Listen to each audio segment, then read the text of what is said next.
Hey everybody, it's Brian with BackStage30. We're here at the Belly Up. It's a special evening tonight because we're celebrating 50 years in the music business with our current guest, Greg Douglas. Hey, Greg. Hey, how you doing? God, 50 years. When I actually hear it's verbalized, it's just like... Actually, it's hard to believe 50 years. I mean, does it seem like it was 50 years? No, it really doesn't. And I know that's a cliche. People say, well, it just went by in the blink of an eye. It went by in the blink of an eye. And it's just, you know, I started off as this dweeby little kid, and I had this dream that maybe if I practiced hard enough, I could meet girls. And that's as far as my vision went. Did you meet any girls? You know what? That's another interview. No. This is something I'm very proud of. The night of my senior graduation, we were playing somebody else's senior prom, and I'd been with this band for two years, and we were kind of, you know, the hot band in the area. One of the cheerleaders, not just a girl, but one of the cheerleaders came up to me in the parking lot and kissed me. And I mean, she kissed me like she meant it. And she said, I knew you were never going to do that. So I had to do that before there was a chance we'd never see each other again.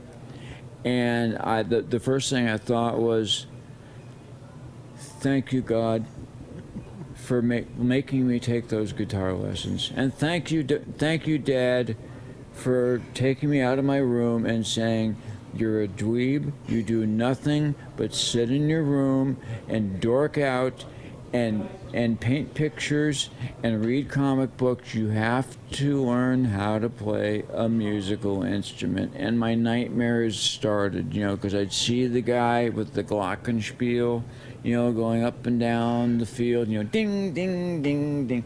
Big, you know, big, heavy-set, fat guy. Just looked horrible, like something out of a Laurel and Hardy movie. And some guy playing tuba. Then I heard Dick Dale.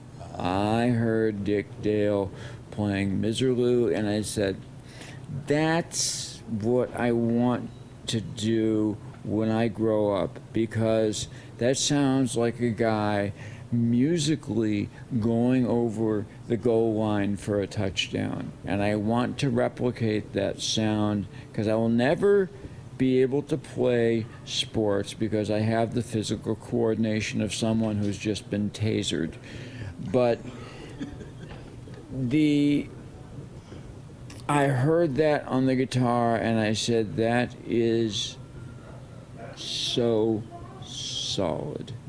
It's well, so amazing. You had some pretty good accompaniment and people that helped craft your style, if you will. You're probably best known for playing with Steve Miller and co-writing something, but you also played with Hot Tuna and Tom Johnston. Right. For those of you that don't recognize Tom Johnston, I believe he was the founder of the Doobie Brothers, still currently there. He was the co-founder of the Doobie Brothers. I was with him when he and the Doobies had split. Tom had some issues he was dealing with. He dealt with them beautifully. He was a real, you know, inspiration to me, and I learned how to play rhythm guitar from working with Tom Johnston. That, believe it or not, I tried to play rhythm guitar. I played in San Diego for 20 years rhythm. I had loft, though. It's hard. I had loft. Loft. Lack of freaking talent. Now, he has loft, too, but it stands for lots of freaking talent. Well, it's also called white man's disease, the inability to count to 4 without speeding up and slowing down. So, WMD, yes. Well, listen, I know we got to get you to dinner real quick, and the show's getting ready to start. So let's talk about tonight. I know that you've got a lot of artists that you've been playing with over the years that are going to be here tonight. Who do you have coming tonight, and how long have you been knowing these people and playing with them? Well, you know, it's a lot of the people I've played with aren't actually coming tonight. I just got a call from somebody connected with Stevie Salas, who is another very, very talented guitarist from around here, and I just got back to him because I wasn't sure what the guest list situation is, and they just said, yeah, whoever you want to bring, do it. So I just called him back. He probably won't come, which is unfortunate. But well, he might. He lives up the street in Oceanside. I hope so, man. We just did an interview with him at NAMM, and yeah. I know if he's free, he'll come down. I hope so, man. We have a lot of mutual friends. Of course, I've got just a wonderful band tonight. James East, who is as good as it gets on the bass. He's Nathan East's brother, and Nathan, of course, plays with Eric Clapton, et cetera, et cetera. But James subs for him. Oh, really? Yeah, he's that good. I mean, there's nothing he can't play. I did a CD recently, if I may put in a plug, called Absolutely. The Flight of the Golden Dragon. Now, that was 2016, I believe that came out. Is that correct? It's on sale here tonight. It's the best single piece of music I've ever done, in my opinion. Of course, everybody at home can agree with that because you've all seen it. So, and if you haven't, it's available tonight and/or on his website. It will be on sale here tonight. You can also find it, Flight of the Golden Dragon by Greg Douglas, on the internet. It's well worth whatever you pay for it. So, yeah, it really is good. And I rarely say that about things that I do. So, talk about, you have a pretty steady band now with the Greg Douglas Band. Right. And you've got some amazing musicians in that band, too. Tell us about the artists that you have currently playing with you. Well, we've got Hector Toro on drums, and Hector has my back. He's had my back through a number of situations and a number of both musical and personal.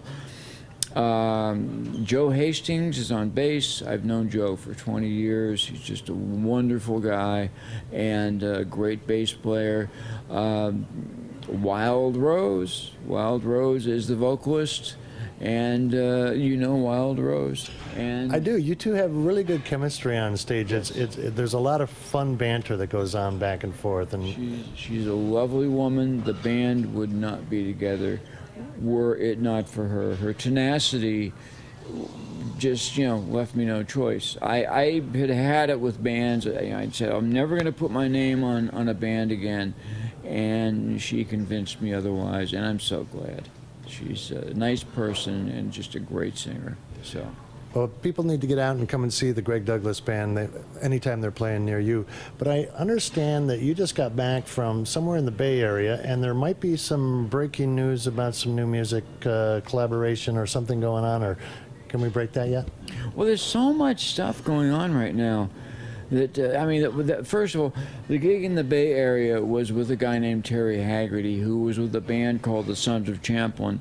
And if you people out there have never heard of the Sons of Champlin, it's not unusual for that to happen. They were a great band, sort of jazz rock, and Bill Champlin went on to be with Chicago. But Terry Haggerty was the guitar player, and he was, in my opinion, the best guitarist in the Bay Area. Phenomenal. He came from a jazz upbringing, but he can rock out with the best of them. And 2 years ago, he called me up. He said, we've known each other for 40 years. We've never done a show together. Let's do it. We tore the place apart.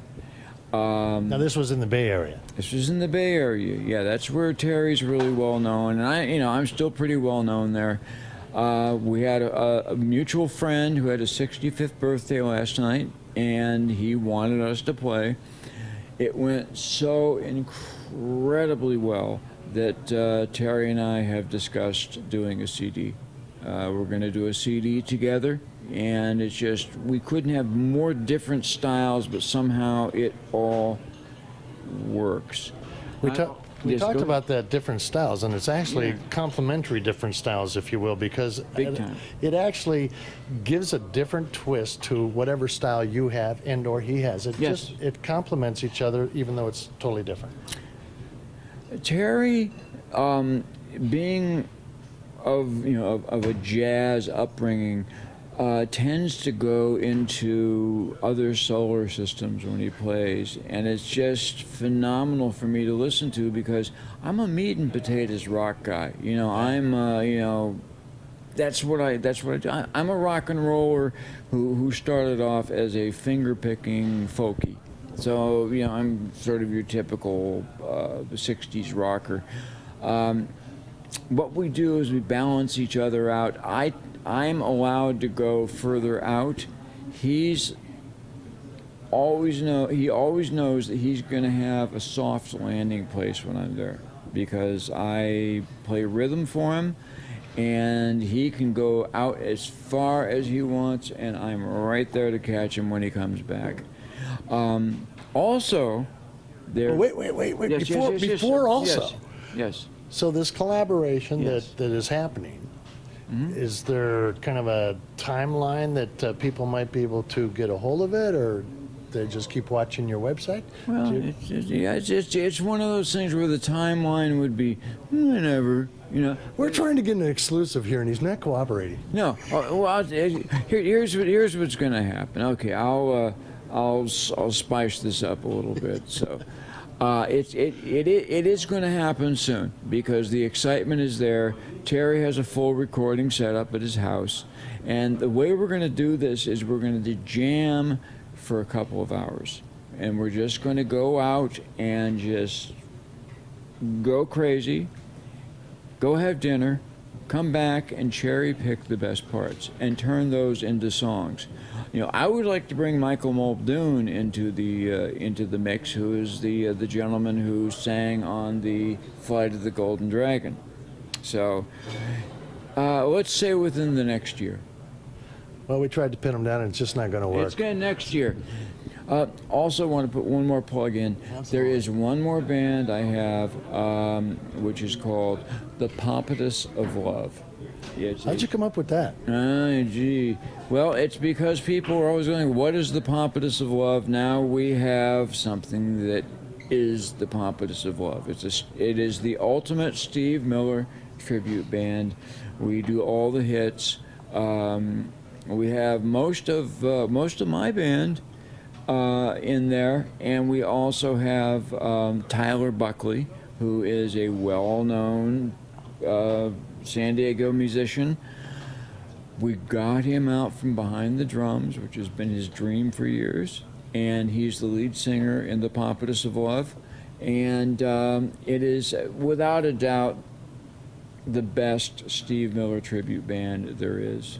So we are slowly beginning to get gigs, and people are going, oh, they weren't lying. So No, they're not going to do any of the original material that you've been putting on that new album, though. This is strictly a tribute band.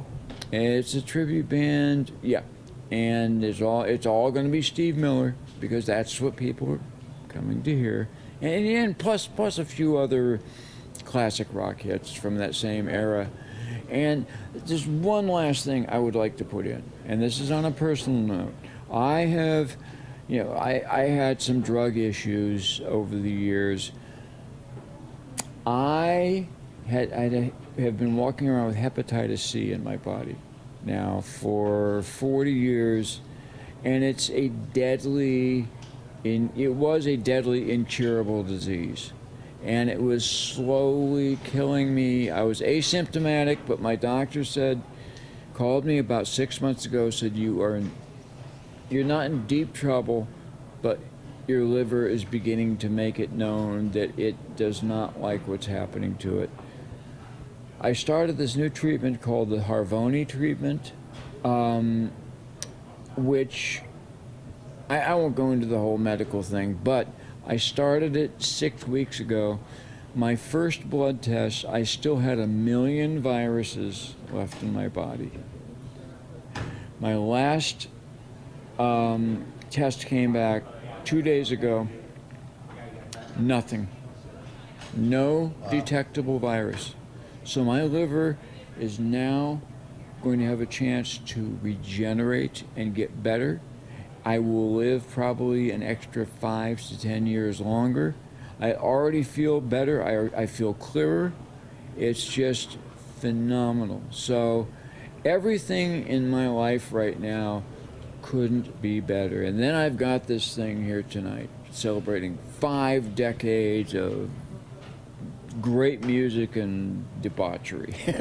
Well, first of all, I didn't know about the medical issue, and I'm so glad to hear that it seems to be out of the way now, because I expect us to be sitting here in another 50 years doing another interview to celebrate those 50 years.